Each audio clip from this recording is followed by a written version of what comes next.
Okay, hello everybody, good afternoon, and welcome today to today's discussion. Apparently that's very difficult to say, to today's discussion on 10,000 Memories, Unpacking the Legacy of India's Partition. I'm Kirsten Hamann. I'm a Pegasus Professor in the School of Politics, Security and International Affairs and an Associate Dean in the College of Sciences. I also serve as the Interim Director of the India Center at UCF. It is an honor to welcome our speaker, Dr. Guneeta Bhalla, to our India Center event today. Welcome. The India Center at UCF broadens the understanding and awareness of contemporary India. It promotes the study of India in the world today and the relationship between the United States and India through partnerships, scholarship and research, education, and outreach. Today's discussion addresses a topic of utmost significance in the history of India and, in fact, South Asia, the 1947 partition. It is difficult, if not impossible, to understand contemporary India without understanding the historical context of the partition, and Dr. Bhalla's project provides unique perspectives on this historical event. Welcome again. Thank you for joining us today, and it is now my pleasure to turn it over to Laila Chacko, the Director of Public Affairs for the India Center, who will introduce our speakers. Thank you. Thank you, Kirsten. Today's discussion is going to be moderated by Dr. Amrita Ghosh. Dr. Ghosh is an assistant professor of South Asian literature in the Department of English at UCF. Previously, she was a researcher at the South Asian Center, Lund University in Sweden. She also worked on a postdoc at Linnaeus University, Center of Concurrences in Colonial and Post-Colonial Studies in Sweden. During the postdoc, she worked on emerging literature, films, and visual texts on and from Kashmir, representing the conflict. Dr. Ghosh is the co-editor of the anthology Tagore and Yeats, A Post-Colonial Re-Envisioning. And our speaker today, Dr. Guneeta Singh Bhalla, is the founder and executive director of the 1947 Partition Archive. A postdoctoral graduate from the University of California, Berkeley, she was an experimental condensed matter physicist working as a researcher at the Lawrence Berkeley National Laboratory. Having grown up with partition stories from her grandmother and studying in the United States, she was aware of the lack of information about the India-Pakistan partition, especially in mainstream global history. However, it was a visit to the oral testimony archives at the Hiroshima Peace Memorial that inspired her to begin formally interviewing partition survivors in 2010. In 2011, the 1947 Partition Archive was born. Dr. Bhalla has personally interviewed over 100 partition survivors. And now I'll turn it over to Dr. Bhalla for her presentation. Thank you. Yeah, thank you so much for organizing this event and for organizing today, and for all of you guys to join me and us here. So I'm going to tell you guys a little bit about our work today, and I will also be telling you about our book that is launching that kind of summarizes our work of the last 13 years. So basically, partition, I think it was mentioned a little bit ago, you can't really understand India, the Indian subcontinent, and Asia without understanding partition. And sadly, because of various political reasons or whatnot, what have you, it's been left out of our discourse. And we want to change that because it is a part of global history and we are prone to repeating that history if we don't learn from it.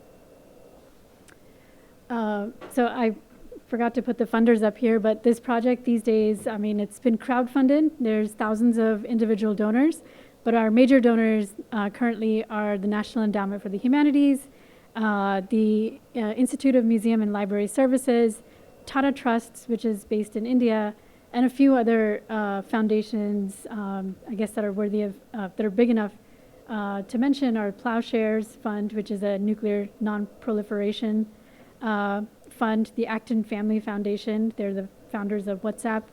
So yeah, but other than that, all of our other funders are listed on our website. And like I said, there are thousands, and this work would not be possible if it were not for them. So what the heck happened? What is partition? Well, You guys have heard of the Holocaust. You've heard of Hiroshima and Nagasaki. These are all legacies of World War II. You've heard of World War II. Well, this is another massive legacy of World War II, and it's missing from our history books, right? It's missing from our sort of public history discourse and our education system, but the data is there, and in our case, the data was missing too. So what happened? So at the end of World War II, the British Raj means rule in a lot of South Asian languages, so the British colonialism was known as the British Raj, was coming to an end. And as you can see, Britain, I'm sure you've learned this, was pretty destroyed, pretty bankrupt at the end of World War II. They needed the loans, the grants from the United States to flourish again. And I don't know if this had anything to do with it, but that is something that needs to be researched. So they were experiencing bankruptcy. They needed money from the United States. The United States wanted to go in and be able to trade with India and other parts of the world. And when the British were leaving, they needed to get out of India. They could no longer afford to, hold on to their colonies. And when they were leaving, they left in a huge hurry in 1947. And a big question mark remains, why did they leave so quick? Because there is documentation that shows conversations amongst the British leadership that says, that they're talking about it taking 10 years for the transition to happen. But there was also a lot of pressure from the ground. There were a lot of freedom movements. People wanted them out right away. And there was pressure from the United States. So maybe it was the grant that they were getting from the US, which was an absolute deadline. If you want the grant, you have to leave by 1948. But what happened is when you suddenly remove a political structure, you can get chaos. And partition is an example of that absolute mass chaos that unfolded in 1947. And as they were departing, it was all done in a big hurry. I'll show you what South Asia kind of looked like before partition and after. They drew, there's certain groups that were empowered, certain groups, there's a lot of different people who wanted a lot of different things when the British were departing. There were hundreds of kingdoms and their kings who wanted freedom, who wanted their kingdoms to be independent. There were political groups like the Indian National Congress, like the Muslim League, who had other ideas of what they wanted to do in the subcontinent. And the British did align with those groups more because they were working within the British system. I mean, we don't know all the reasons why, but they did end up aligning with those groups. And there is new research now pointing to potentially geopolitical reasons of why they drew the boundaries the way they did, because there was the Russia threat. And there was this belief, because a lot of Russian influence was already happening in the kingdoms, there was a belief that if they let the kingdoms kind of be independent, they would be prone to a Russian takeover and becoming part of like a Soviet Union type of entity. So that could also have been a concern, which some research now is coming out that is pointing in that direction. We don't know 100% because a lot of documents are still classified. So this is what South Asia, the South Asian subcontinent, looked like prior to 1947. Here, the pink areas are British India. The green areas are the indigenous kingdoms that have not been taken over by British India. And they sort of have a really interesting agreement with the British government. They have a sort of protectorate agreement. It's a military agreement, but they're otherwise operating independently from the British government. It's very interesting. That really shines when we do oral history in people's identities. They don't identify as Indian. They identify as being from their kingdom. And I think that's really important and fascinating. So in 1947, when the borders were drawn, you had a merger, a forced merger, often forced, of all these kingdoms, and then redrawing, creating two new countries, India and Pakistan. So there was 563 kingdoms alongside British India. They were all merged to create two new countries. Some kingdoms that are still there, Nepal, Bhutan. So imagine the rest of the subcontinent was like that. This led to a huge population exchange. So this is, modern India is roughly this area. Pakistan is up there.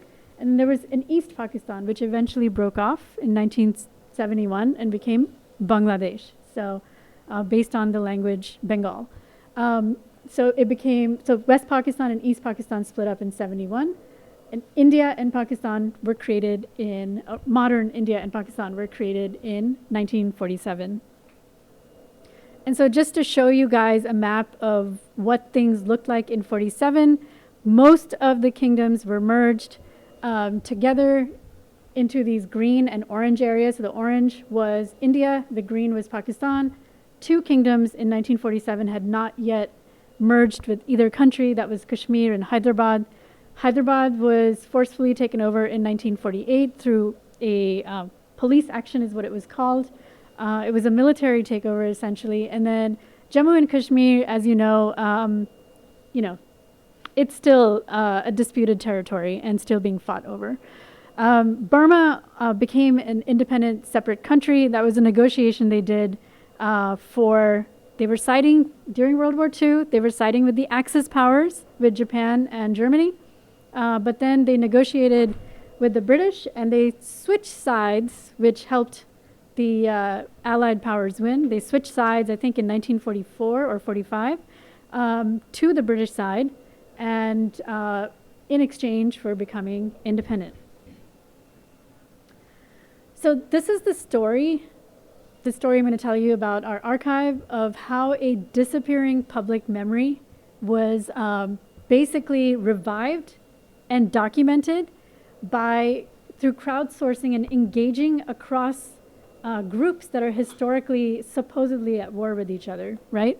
So it would be like Israelis and Palestinians working together to document a common history. In this case, it's Indians and Pakistanis and Bangladeshis and Afghans and Burmese, South Asians working together to document this history, even though on the political level there's all this stuff going on. On the people-to-people level, it's fine. So 10,000 Memories is, like I said, our first book. It's actually the first book in a series called 10,000 Memories. It's building a new history of partition through lived experience. So far, in terms of historical documentation, we have these data sets, like we have government archives, which are a huge data set, very heavily used. We have tangible heritage. We have our newspaper archives, which we're finding in the case of South Asia can be heavily biased. Depends on who's funding them. You have newspapers in South Asia in the 1930s and 40s being funded by the Russians. You have newspapers being funded by different political parties. And so they end up having a bent. And so if you want to look at a single event, you have to go and look at all the newspapers to kind of find the truth in there. But we want to introduce another data set in here, a really important one that's been missing in most of our world history, especially South Asian history, and it's people's voices. It's the oral histories. So why the heck should we remember partition? Well, from World War II, stories of the Holocaust gave us the UNHCR. They gave us an understanding of genocides. We can identify dictators. They gave us an understanding of human rights. Similarly, stories of Hiroshima, they gave us nuclear non-proliferation. Maybe the world would have ended if we didn't have stories from Hiroshima kind of guiding us today, knowing what it was like to have lived through the bomb and what the bomb can do. Who even knows if we would not have destroyed ourselves by now if it weren't for that. Similarly, we have partition. It's a massive event that happened in South Asia, and it's a remnant of World War II. Yet the stories and just a general story of partition was missing from the public discourse. It's the world's largest mass migration it's definitely of the last century and perhaps ever before then, before the Ukraine war. And it was a dying and nearly forgotten memory. So how do you revive that? Also, there's critical lessons here that remain unlearned, and they leave us vulnerable to repeating this past. Right. So we identified this problem back in 2009.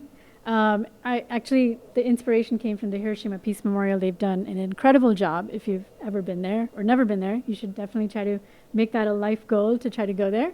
So the problem was that public knowledge of partition was totally missing, and it was disappearing and fading with the generation that was leaving us.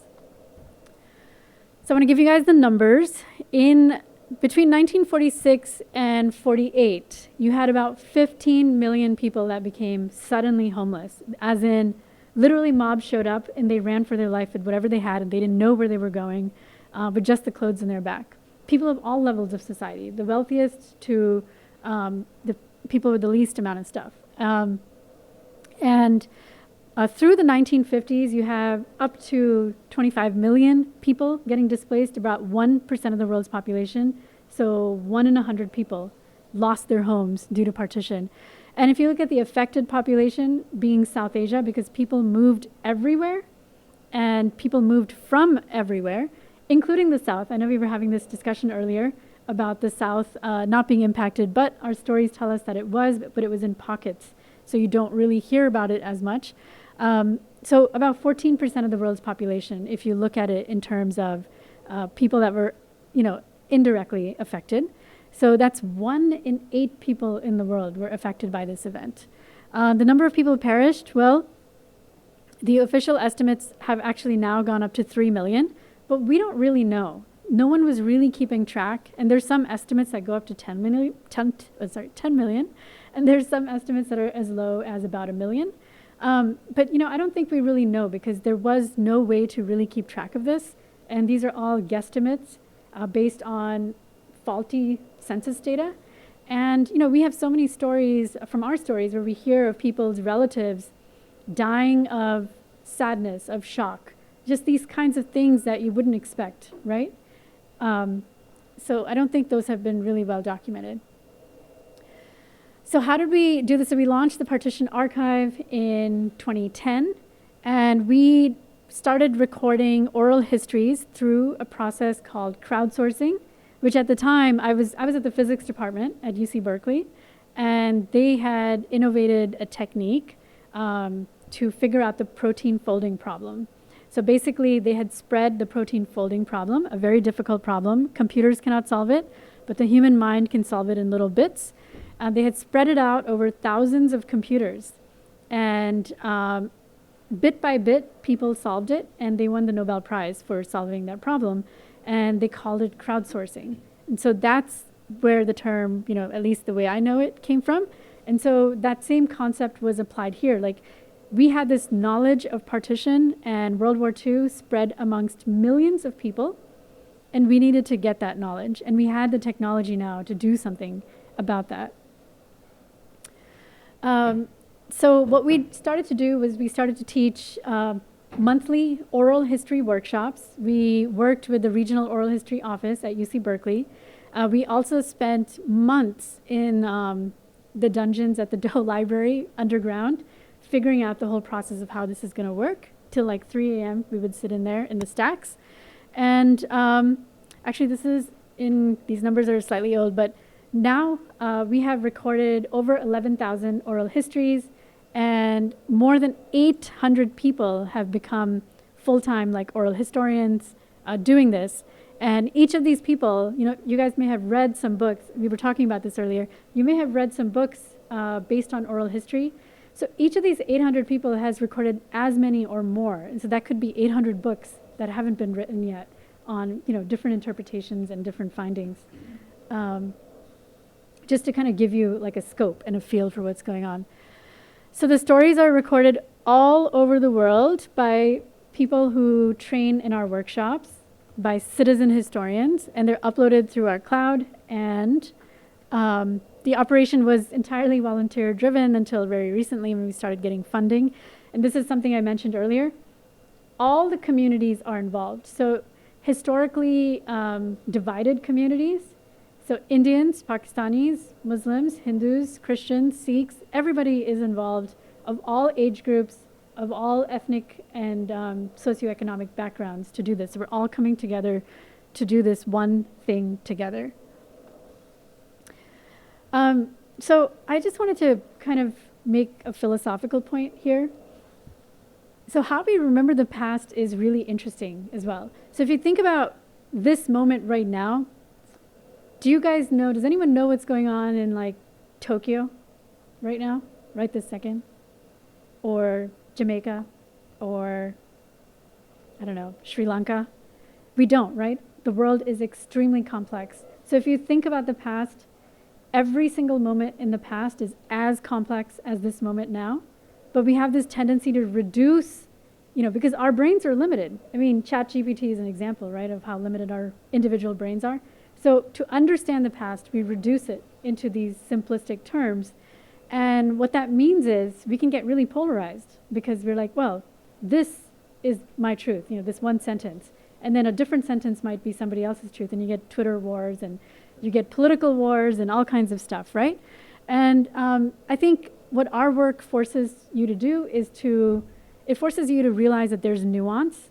There's actually no one correct way of looking at the past. It all really depends on our own life experience, what we've heard, the kind of environment we've grown up in, because we're going to interpret the world based on our life experience. Even if we are always going to be limited. As long as we develop that understanding about ourselves, it becomes really difficult to interpret history properly. And I'm not sure if we ever can fully. This is just to show you the software. So we built a software in-house to crowdsource the oral histories. There's over 11,000 stories from 14 countries at this point, 36 languages. And for a while, up until 2016, I think there were over 1 million people on our Facebook page, which helped these stories go viral, and it really changed the landscape. There was a BBC documentary that then came out. We helped them. That helped spread, the word about partition even more, and it got a lot more people interested, and it kind of revived this topic just through the spreading of stories, as expected from seeing the Hiroshima archive. This is just we just did some analytics, which I'm not going to show you, on Google Trends and how they changed over time in the 10 years that we were doing this work. This is just a list of films and museums that we worked with, a number of BBC documentaries, and also some really huge blockbusters that we worked with to represent partition, like Bharat, the film. If you're into Bollywood, Bharat, Bhag Milka Bhag, these are some of the films that have come out based on stories from our archive. There's also, this is just a side thing that happens, people find each other on social media. Long lost family and friends find each other all the time. And I think I was talking to somebody here who was looking for information on their village, ancestral village, and we have a Facebook group that we run. You can post on there, and people from that village may respond and let you know, answer your questions, and so on. So we've also worked with a whole lot of people who've done their Ph.D.s working on this archive. I think 27 that I know of, and possibly more. So the next phase of our work is to inspire and teach partition based on the archive, and this is where the book comes in. So what's the opportunity with the archive? So with the Holocaust, I already mentioned, we are learning about genocide, dictatorships gone rogue, and UNHCR came out of it. From Hiroshima, we got the nuclear non-proliferation movement. We got learnings about what happens to people in a nuclear war. And at least up until this moment, we don't have a nuclear war, possibly because of that. From partition, there's something very important that even the United States can learn. We can learn about communal violence and what happens when speech, especially on the political level, can really polarize society. That's what was happening before partition. You had politicians polarizing their sides, and it manifested that violent speech actually manifested in mass violence. And the same things that were happening in the 1940s, leading up to partition, I'm like, it's like deja vu for me, because those of us who are, hearing these stories and working with this all the time, we're seeing that happen in the United States. So I don't think it's benign, and I think it's something we do have to pay attention to. And we do have to start listening to the other side, regardless of which side you're on. And I think inter-community empathy education is something that can be learned from this historical event. It's also very, very crucial that India and Pakistan start listening to each other, because it is one of the most volatile nuclear zones in the world. And you never know when a person who is rogue, who comes in on either side and decides to do the deed, and that would be, the end of life as we know it on Earth at this juncture, not being dramatic, but being matter of fact. These are just some of our funders. Also bringing the stories out. This is to answer somebody else's question here. The The ones that we have permission for are going to be, we're working with Stanford University Library's digital repository where they can be streamed online.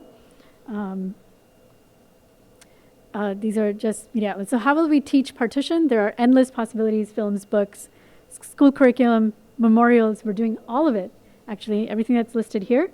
But I want to start with our book series, which is what I'm supposed to talk to you guys about today.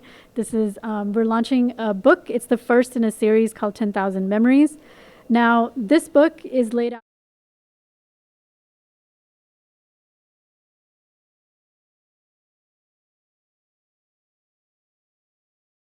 region get a lot of attention. It's like always in the news. But the Bangladesh and Bengal region does not get as much attention, or Eastern India. So what we did, we wanted to be super fair, and we made the book so that it does not open on any one side, so that no side can be angry about it, and they all feel represented. So the book opens on the east side, so that's the east cover on one side. So it opens in Myanmar or Burma in the past. And then on the other side, it opens in Afghanistan, so that's the west side. And so you travel geographically from east to west and west to east, and you meet in the center at the Deccan Plateau. So that's how the book is laid out. I'm just showing you some pages out of the book. So the way that we've laid it out is, instead of giving you guys like a history lesson, it's stories. We let the stories tell the history. We want the stories to inspire people. We want people to go out and dig more. And so, for example, you'll have a story here of somebody who either themselves or had an ancestor who joined the Indian National Armies at the time of the World Wars. The Allied powers, the British were part of the Allied powers. You had the Axis powers, Germany, Japan, Italy. And in India, you had a leader, Subhash Chandra Bose, who joined the Axis side of World War II. And a lot of prisoners of war that were taken by the Japanese were asked, if they either given the choice of surviving or joining them in Subhash Chandra Bose's Indian National Army, or the Axis side of the fights. That's how they recruited a lot of soldiers, and he talks about somebody in his family who was recruited in that manner. So what we've done is we've created little info boxes to explain these little bits. But also what's really fascinating, if you get stories of people, he's quite old, he remembers some of the freedom movements from the 1930s. And in the 1930s, you actually in the early 1900s, we're finding you had exchange of information between the Irish freedom movement, the IRA, and the Indian freedom movement. And the United States was the conduit. So the literature was coming from Ireland to New York and New England, and going to San Francisco, and then from there it was going via Singapore and so on to Bengal, or going to Bombay. And so this is how the two freedom movements were exchanging information. So if you see similarities, it's not random between the IRA and the Indians had, there was an IRA, Indian Revolutionary Army as well, which I think by the 1930s it had dissolved. And this is something that's also very interesting. In Bengal, we see way more freedom movements than in the West. And why is that? It's because the British, in my opinion, I believe it could be because the British, the East India Company had been there, and the East India Company was a, profit-making company. And they were in Bengal first. They were there for 300 years. And they were extractive, unlike the British Crown that took over, which was more into, we've got this, all these people we need to develop, we need to build railways and this and that and schools and whatnot. The East India Company did not have that goal. They were simply trying to increase shareholder profits. So, these days you see Bitcoin and it does all these things and everyone gets excited, blow off tops and whatnot. That was happening when they fought these battles, in the East to gain land and whatnot. Someone needs to research exactly what was happening each time they got 400% increases in their shareholder profit. So that's really fascinating, and it needs to be studied more. But what happens is, because I think Bengal and the East get that different version of imperialism, they get the capitalistic part of it, you get way more freedom movements and longer. The East India Company had been there for 300 years, whereas in Punjab, And the West, it's the British Crown, and they've only been there for about 100 years, less than 100 years, before the freedom struggle. This is just a write-up, actually from someone in the Yad Vashem Museum in Israel, who has done research on this, the two IRAs, the Indian and the Irish IRAs. Just to give you guys, so 1941, do you guys know what happened in December 1941? Huge event, World War II, United States. Pearl Harbor was bombed, right? 2 days later, Burma was bombed, and it was part of the Pacific bombing ring. And of course, it brought the United States not only into World War II, but it also brought the United States into Bengal. So that's something we hear from the stories. We hear of the hand-to-hand combat that actually happened between the Allied and the Axis powers in Eastern India. Absolutely fascinating, something you don't learn in the United States, you don't learn it in India. There was 1 million Allied troops, from about 100,000 of them from America, about 100,000 from West Africa, and from the rest of the colonies in Bengal at the time. So what happens in Bengal is a foreshadowing, in Burma, is a foreshadowing of what's going to happen in partition. As the Japanese start advancing after they bomb Rangoon, you start to get a massive displacement, at least 500,000 people. And these are people who've settled in Rangoon, and the Burmese people, they consider the British and people from British colonies, including other parts of India, to be colonizers. Everybody's a colonizer, whether you're Bengali, Punjabi, Madrasi. If you're from other parts and you're not Burmese, you're seen as a colonizer, and they get support from the Japanese to remove the colonizers. So you have this huge escape of about 500,000 or more people, and we hear stories from them in, when we do oral histories of this great escape that's also been left out of history. And this includes, thousands of British families. It includes families from all over South Asia. It includes Chinese families who are settled in Burma, and so on. This is just a story of someone who saw her sister get killed, and they're freedom fighters, women freedom fighters. I'm going to show you some pieces from the book. I'm going to show you some, videos, little chunks of videos from the archive, but I did want to say I was going to bring you guys some gifts. Actually, I brought them. I just forgot to bring them here. We commissioned artwork for the book. It's really beautiful. I'll show you images later. And I was going to bring some of that to give away to whoever came today. But if any of you guys are interested in this book, we do have a student coupon, UCF 25, and that's the website. You'll have to order it online because the books are delayed, so I don't have them with me today. But yeah, I think it should be really interesting if you're interested in South Asian history. And I believe I'll switch over quickly. Give me 1 second. I'm going to switch over to the video.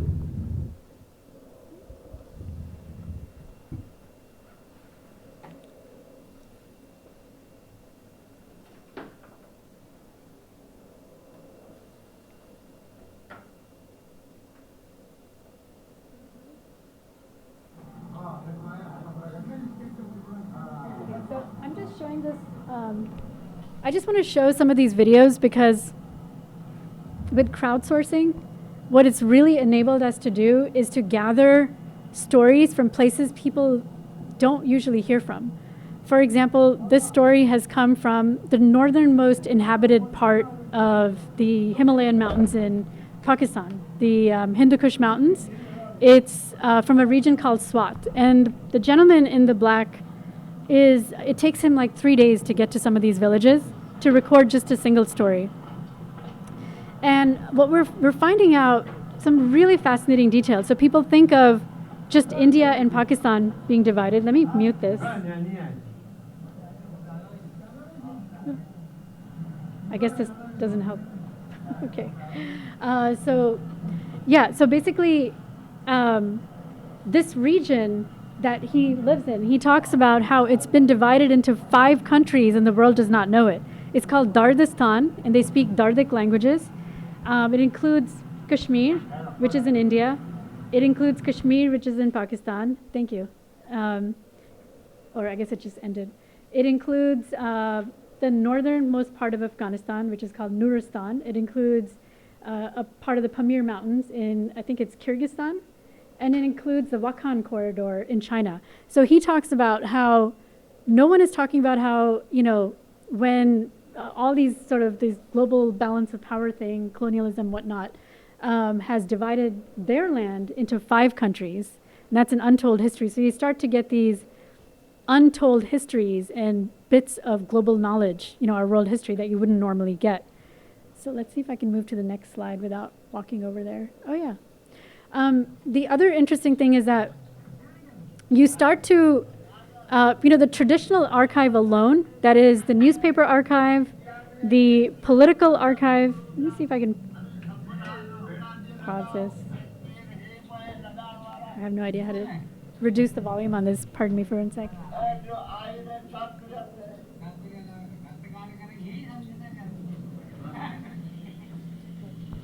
it off.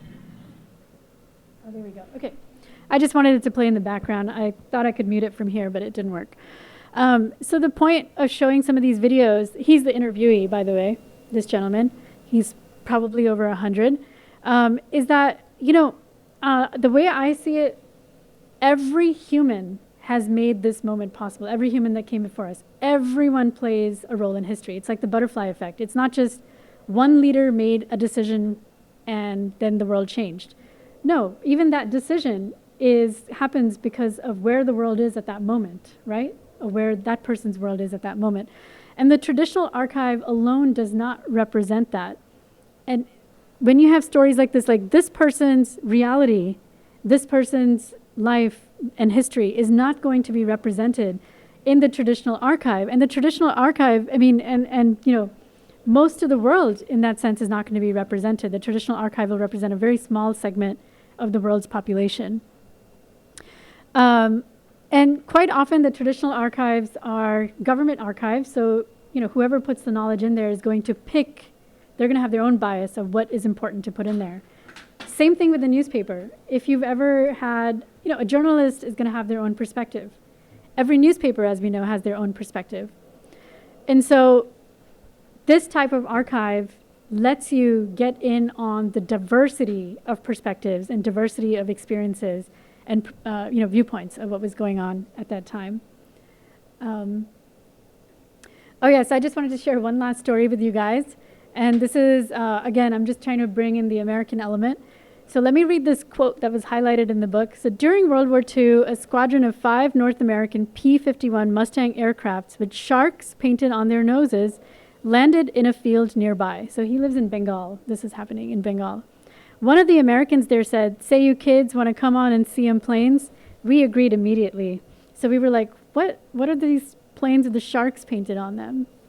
That's what they look like. And how many of you guys have heard of Operation Over the Hump? You've heard of it? We can't hear you. Oh, you can't? Okay, I guess, is this on? That's just for the... Oh, okay. Okay. It's almost over. Sorry about that. So Operation Over the Hump, basically when the Japanese bombed roads in Burma, fuel, which was taken from eastern India, all the oil wells were in eastern India, was taken from eastern India to China, could not be transported anymore by road. And the US was partnering with China, which was fighting with Japan during World War II, if you know about Nanking and all that stuff that happened there. And so we sent these planes, and we lost about 60% of them because they needed to go over the Himalayas, but they could not fly over the Himalayas because they're very tall. They could only fly about 15,000 feet. So they would go through the Himalayas. Most of them would not make it.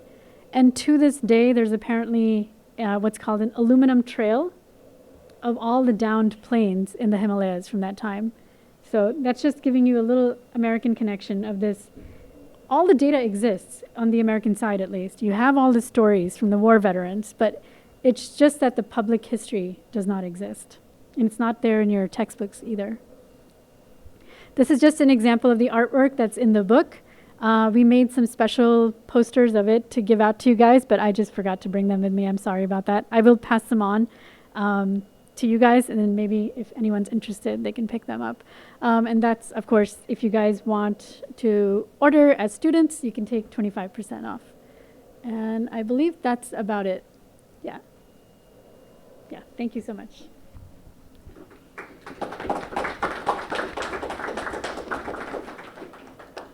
Thank you, Dr. Bhalla. I'm Amrita Ghosh, and I'm an assistant professor at South Asian literatures in the English department. And my entry into partition studies is because of my doctoral work. I worked on partition stories and literatures, also cultural productions. I teach a course on partition, and I see many of the students here, so thank you for coming. Thank you, India Center, for organizing this event. Thank you for this very wonderful and rich presentation. My work is on what happens during the moment of partition, how neighbors and once friends in solidarity can become rivals and enemies to the extent that communal violence takes over the subcontinent, and how the borders, the arbitrary overnight borders by Cyril Radcliffe, can create that kind of havoc. And I looked at this archive, and I've been following this archive for a long time in its richness and its diversity. And I was struck by one of the things that you mentioned, how we remember the past is important. And I completely agree with you.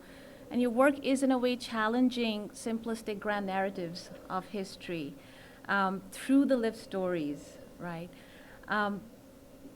In their complexities, in their nuances. So given the charged moment that we are in today, right? Statist erasures are happening, and we talked about, including Dr. Narayan, who's here as a historian of South Asia, how these kind of statist erasures with chunks of history not being there right now in history textbooks, including soft powers of cultural productions like Bollywood, or maybe not so soft powers anymore.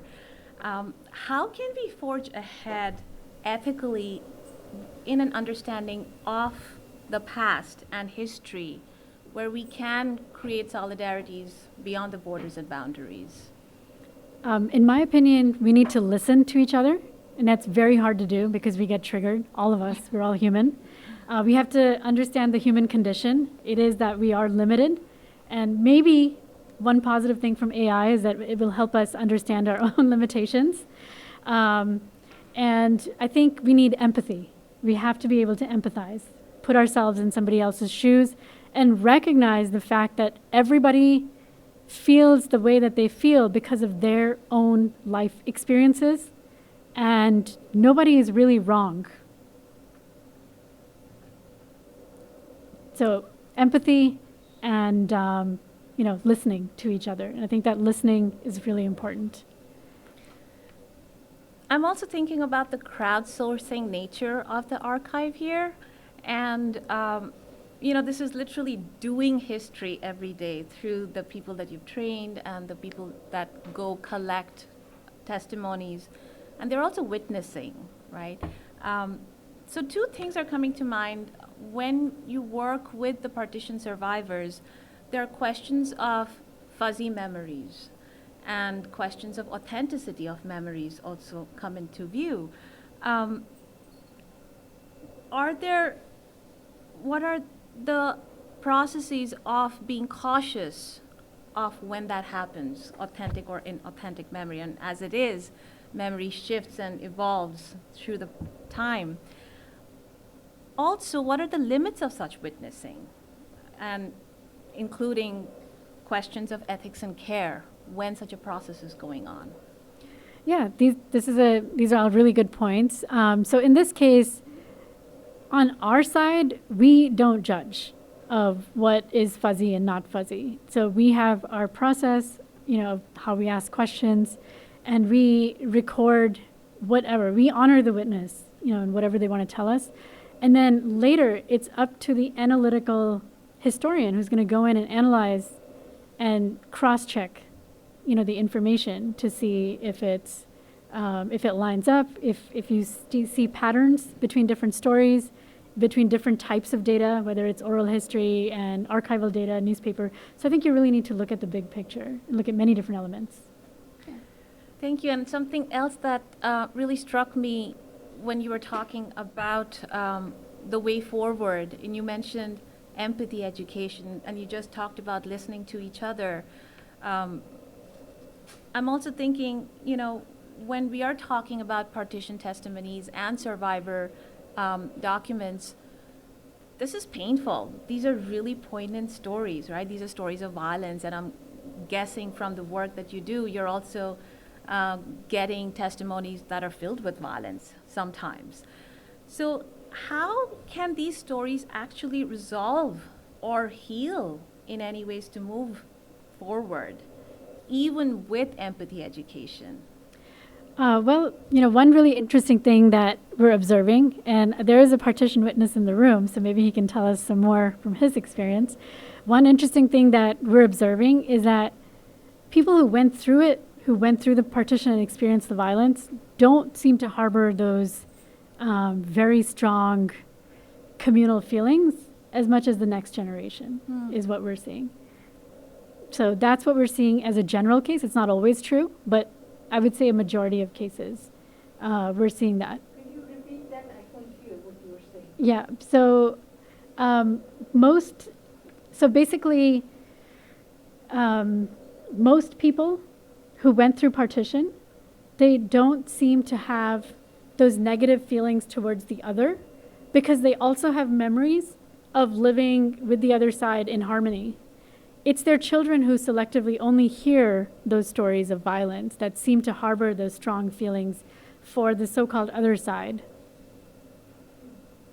That's what we're finding.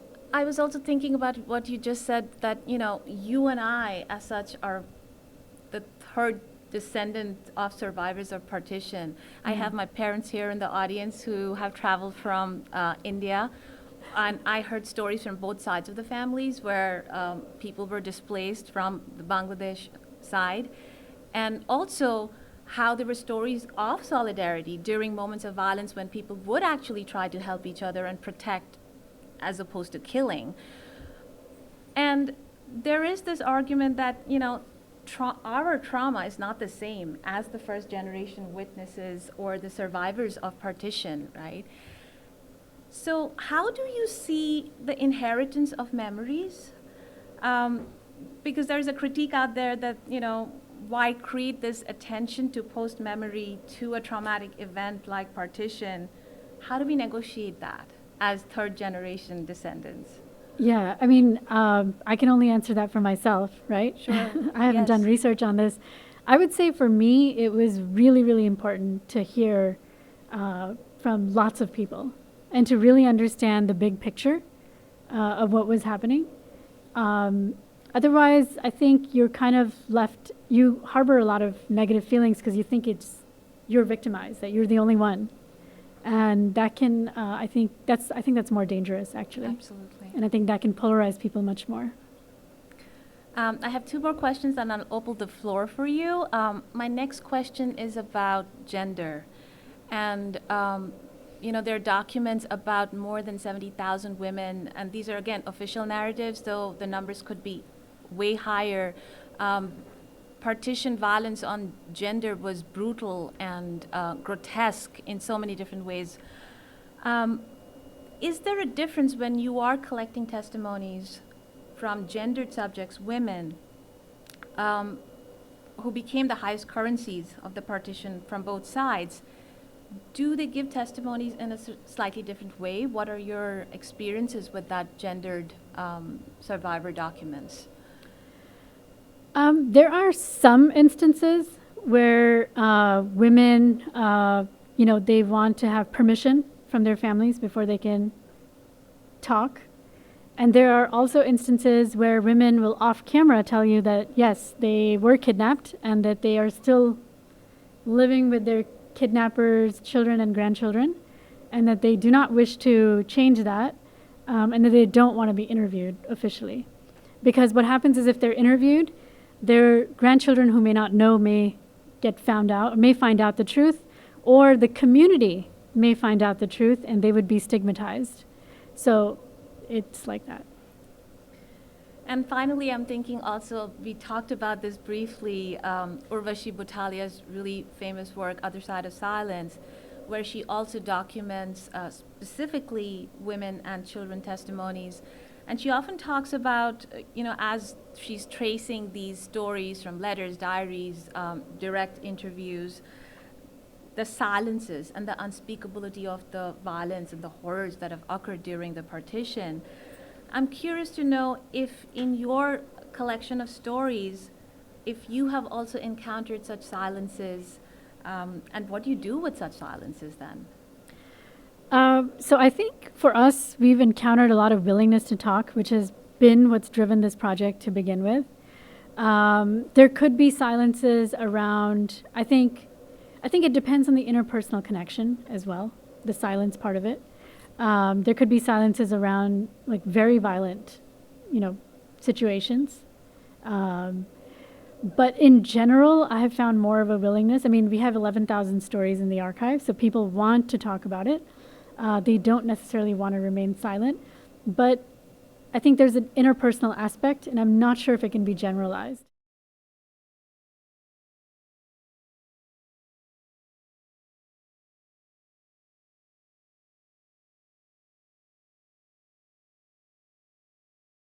She may have experienced it differently than, say, another interviewer, right? So there's also that element. Thank you. I will open the floor for questions and take the. Wants to ask a question, we just grab the mic.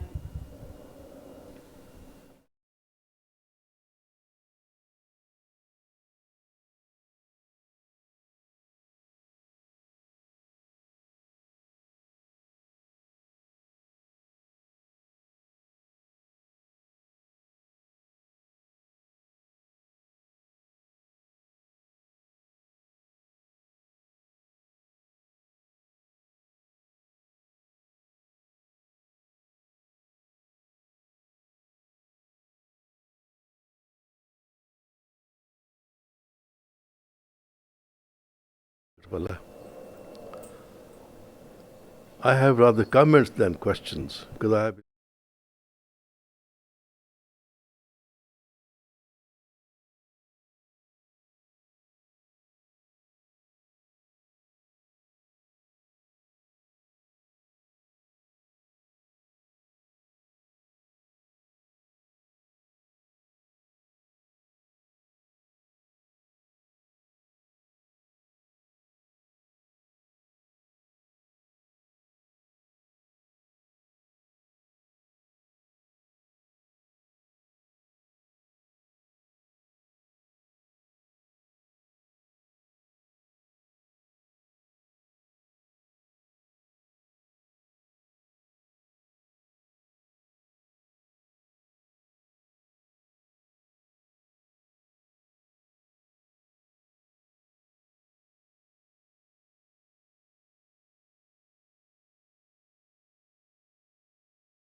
Do you imagine that?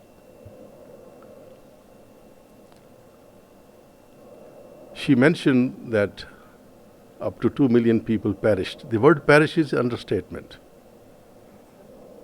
They were killed by mass violence. One part of this whole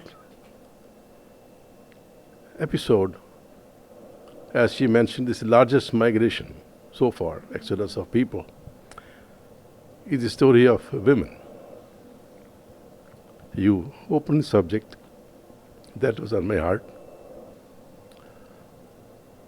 People, because of some history of India under Islamic rules, they had certain impressions.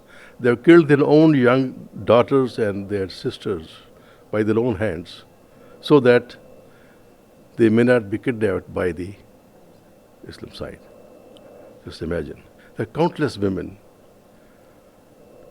They were paraded in the streets of Pakistan naked. And how many women have been kidnapped, who died, is unknown, as she mentioned rightly. Very few cases we have seen where they have been able to unite through this project. Ladies who were converted to Islam, as she mentioned, who had the children, but they found their brothers or fathers, of course, no more alive. They are themselves now old, 75 years old story, There's a beautiful movie called Silent Waters. I wish you guys could see that movie. It's a black and white movie about a woman in this story. So my point is, I don't want to dwell too much on it. What we learn from here, all of us are a younger generation, what are we learning from here? Is that whenever there is religious extremism, there is suffering. As she rightly mentioned, we lived nicely, the Muslim neighbors, friends, nobody had any problems. Resentment is against the politicians who caused this. I have visited Pakistan twice since then, and people have embraced me. And I've traveled all the way up to Karachi, traveled through. So the point I'm making is that religious extremism is the cause of all suffering, has been the cause of all suffering, so many wars and conflicts. And India is that story of partition. And why I admire United States and Constitution is that it has crossed the boundaries. It's a model constitution where people of all faiths and backgrounds live together, work together. Nobody talks about any partitions. And we see that whenever there is some group who harbors certain extreme religious feelings, they cause problems. We see so many mass shootings. I don't want to dwell on that, So there's a lesson to be learned. The religion is just for to improve the human condition to higher state of consciousness, to be better human beings, but not to fight with each other. We need to cross the boundaries of religions. We have boxed ourselves in our religious labels, but we don't understand what religion is all about. We only concerned with the labels or the peripheral rituals, but not what religion is all about. No religion say you kill the other. They all talk about love. I'm a member of the Interfaith Council of Central Florida the last 20 years. I participate in many on the Zoom platforms, interfaith communities. Everybody talks about, my religion says love, everybody, same consciousness goes through every human being. But then why do we fight? Because my name of my religion is different. Okay? So that's the point I wanted to make as a lesson learned from all this. How we can make life better on this earth. And that's all I have to say. Thank you. I'm sorry I got emotional. I have seen people suffer very much. And numbers are very low numbers. Many people in India who came, they died because of the shock of this partition. They are not counted. Yeah. Older generation, they died because they could not bear this. Or they became so ill, ultimately they died. They were totally devastated, the economics were devastated. Those who were educated or who had some potential to get jobs or work, they survived. Others lived a life of poverty. So these are the issues which need to consider. Thank you. I'll just quickly add a couple of things to that. So I just wanted to say that the archive is not sanitized. The stories can get very disturbing and violent. I did not bring that up today. I gave you guys an overview of the history. So the archive in itself is not sanitized by any means. It's me not presenting the deep violence to you guys today. And the Yeah. writings on partition from Manto and Kurtulin are deeply, deeply grotesque. The sufferings are Yeah. intense in these literatures, so they are not sanitized versions of what happened during the partition and aftermath of partition. Yeah. And then, one of the interesting things I found about the suffering of women, like with the honor killings, it's not limited to South Asia. It was happening in Greece, in Italy, in World War II, World War I. It was happening in Europe. So it's not a phenomena that's unique to, as it's sometimes that North Indian, families. It's actually global. You had it in Japan. You've had it all over the world. It's something very unfortunate, but that was happening. Yeah. Whenever there's a crisis, women are the first to suffer. This is happening in Ukraine right now. Yeah. Hi. I have two questions and a comment. I'll start with my comment first. I know that you had only limited time and you could only make a limited presentation in that. But in terms of the focus, you talked about this, our learning from partition between India and Pakistan is to look at empathy for communal violence, or how we can be more empathetic with each other in the face of communal violence. I don't hear you saying anything about the ravages of colonialism itself. To me, it seems that that should be one of the main focus that would come out. So that was my comment. But just to understand, because you focus so much on Bengal, could you tell us, looking at the statistics of the 2 million people who died, how did those statistics get divided between Punjab and Bengal or other places? Yeah, I'm Punjabi, so I'm not trying to not tell my history by not showing you more Punjabi stories up there. Yeah. Let me just clarify. Yeah. I was born in independent India. Yeah. So partition is as much of a history for me, but I only saw the suffering of people who had migrated from Pakistan to Yeah. India. And you are the next generation who didn't get to see that. So I'm not casting any aspersions. I genuinely just want to know. I don't think anybody truly knows the exact numbers, but there's definitely more. We know for a fact that there's more violence in Punjab, right? As I said, I didn't go into the violence. Yeah, definitely. There's way more violence in Punjab. The violence in Bengal, it was not limited to partition. It started during the World War, the Second World War. And it happened over 10 years.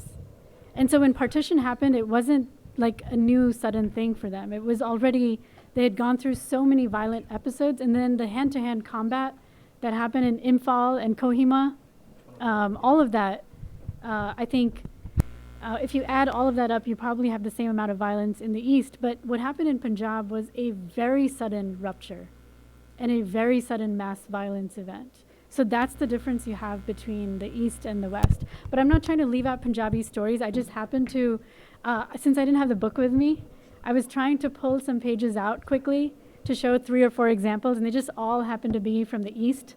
But yeah, I'm not trying to leave out the West or anything. And I wanted to also add that, partition, as you also mentioned, it is the largest forced migration in human history, right?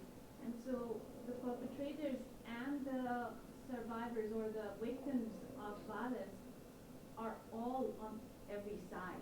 There is a very fuzzy line between the perpetrators and survivors. Yeah. All the roles are Yeah. switched and reversed. So in this case, that kind of escalation is not about who got or wore Right. more violence, but how this massive violent event just completely took over the subcontinent in a way. As I mentioned, the next door neighbor became a source of violence and the ending of life. And within the family, and we talked about this in our classes, people were killing their own in order to protect honor and shame and so on and so forth. And it was the women who bore the brunt the most in this event. So I had a question about crowdsourcing. I just kind of wanted you to like go over it again and how you used it for Partition and research for the stories, because I wasn't sure, because I think you said it started in a physics classroom or something along those lines. Yeah, no, so crowdsourcing, the crowdsourcing for this project did not start in a physics classroom, but rather crowdsourcing in general. In the late 2000s, it was being used by physicists to figure out a complex problem. Protein folding was very complicated, and human brains could do a little bit at a time. Computers could not do it at all. So what the physicists thought was, well, what if we take this huge problem, we break it up into little pieces, and we spread it amongst thousands of people as screensavers. And in those days, you could download a screensaver and watch it to help solve this problem. And they succeeded. They were able to solve the protein folding problem. They won the Nobel Prize. And so they were the ones who first used the term crowdsourcing. And this concept of working with everyone to, solve a really large problem together. So in this case, information about partition was spread everywhere, all over the world. So how do we all work together to gather that information? And that's the concept of crowdsourcing that we used.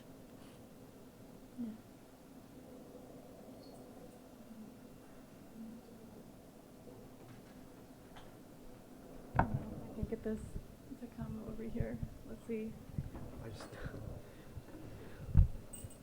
So you mentioned the different organizations and such that have provided funding for the 10,000 Memories. I want to know, has there ever been a concern about, any government organizations, that may have provided funding, or organizations providing funding that may have pulled funding? Because you mentioned that you wanted to do more research as well on the history of Americans in the subcontinent during partition and such. Has there ever been any anxiety about American organizations pulling funding if you found less than savory facts or something in that direction? No, we haven't actually come across that, because I guess most of the funders we work with, they're pretty professional in that way. They're open to new knowledge, and they know that's what we're doing. As an archive, we have to gather everything. But yeah, in the subcontinent, definitely, there's been funders who would not want to fund, say on the Pakistani side, they will not want to fund a project that has Indian people involved, and on the Indian side, they don't want to fund a project that has Pakistanis involved. So you do have that in the subcontinent. That has kept us very low funded because of that. How do you think you could circumvent issues like that and get around roadblocks like that? You just have to keep going, and you just have to keep talking to people, keep explaining what you're doing. Not everybody, most maybe will not have an open mind initially, but slowly you'll create social change if you keep working at it, and eventually people will become more and more open-minded. That's how we've done it anyway. Yeah. That's been our strategy. Thank you. Yeah.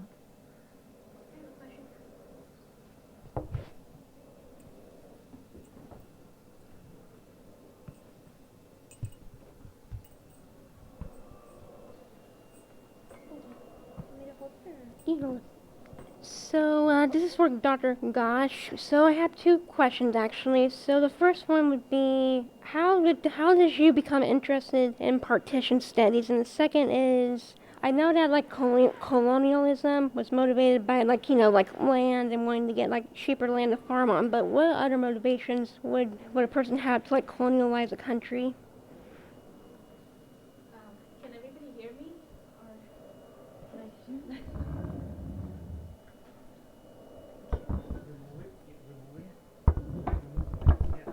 Is this okay? Thank you. Those are two big, large questions.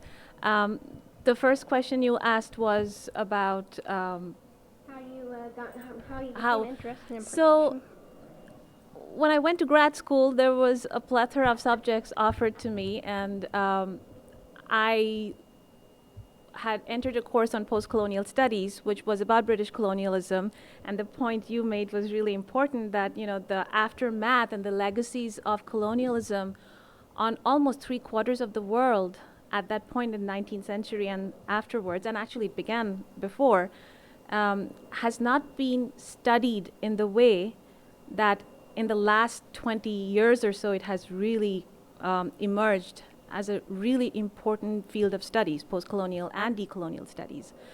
And then I looked at the unfinished discourses of colonialism still in our midst. We are literally not done with it. We are living through the legacies of colonialism at the present moment. Along with it, partition as an event is an unfinished event.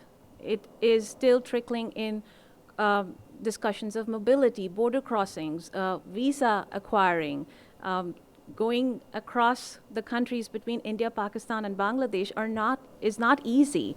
Traveling demands a certain kind of citizenship and certain kinds of backdrop and histories, and mostly they're denied in the subcontinent.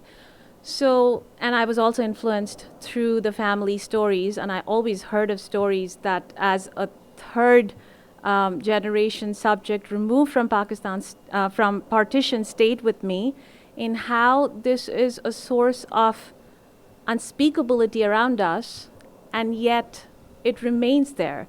So I started looking at stories that came out of partition, post-partition, and there's some incredible writers who are writing during the time that have been translated, and I also read a couple of other Indian languages, read and write. So I started reading them. Also in the present moment, we have a lot of important writers of partition like Amrita Ghosh, who are writing on the partition, looking back in what happened through fictional narratives, through films. Khamosh Pani, Silent Waters is one of them that you also mentioned. So there's a lot of important work that is out there, and I got interested through my study of British colonialism. The second one that you mentioned was, what is the motivation for colonialism? Besides land and everything, because I know that mostly people colonize certain countries just to get better farmland and everything, but what other motivations would a person have besides that? Well, it's a huge question, and I'm not sure how to answer that, but I do think British East India Company and later on the Crown, they were deeply exploitative and extractive, and there's a huge amount of study on the history of British colonialism that caused tremendous deficit of wealth, subjugation, oppression. The cause is greed and is colonial extraction, and if we're looking at economies where, for example, in the Indian subcontinent, textile industry, cotton, sugar, everything was taken away and for the profit of the colonizing country at the bereft of the Indian subcontinent and Caribbean and Africa. We have a huge amount of resources and wealth, and then slave trade, people used as resources. So those are the motivations for the, I would say, complete capitalistic benefit of the colonizing nations. Thank you.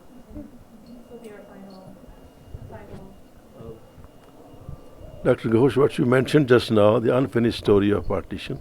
Partition story continues. You forgot about Kashmir. This is, I don't know when this problem will ever be solved. So this is a legacy of partition. How many people have died since? How many going to die because of this? Unknown. Thank you. Kashmir is something that I work on right now. My book on Kashmir is going to come out in a couple of months, and it's a colossal human tragedy that has unfolded. It is the highest militarized zone in the world today, and it is a legacy of partition, unfinished partition.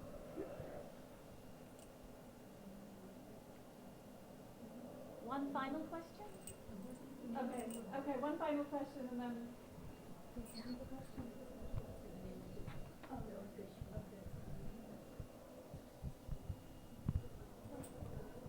Sorry. No. And while he's getting it, what's the name of your book that came out? That was another question. The name of the book is Kashmir's Necropolis, Literature and Visual Texts. My question was just, is there any way to get in touch with you guys, if we have, because my grandmother went through the partition, so she has a lot of stories that I think would be effective in the research and would be able to tell a good story. So is there any ways to get in contact or, form some sort of way to get her stories out? Yeah, sure. So in fact, I would even encourage you to take our free oral history workshop and then record her story. But we should 100%, no doubt about it, record her story. And if you are not feeling up for it, then we can connect somebody else on the team to record her story. And we'll give you, I guess, contact. There we go. So he can. So Mr. Bhatia will volunteer to record your grandma's story. And I'm always around on campus, so you can absolutely reach me anytime. That works. Thank you so So much. otherwise, it's just 1947 partitionarchive.org. Okay, that works. Thank you so much. Thank you, everybody, for coming to this event today. I know there are many unanswered questions. Perhaps they never will be answered, but we can strive towards a solidarity amongst each other. And I wanted to thank Dr. Bhalla for this incredibly important work she's doing. Thank you so much. Yeah, thank you so much for having me here.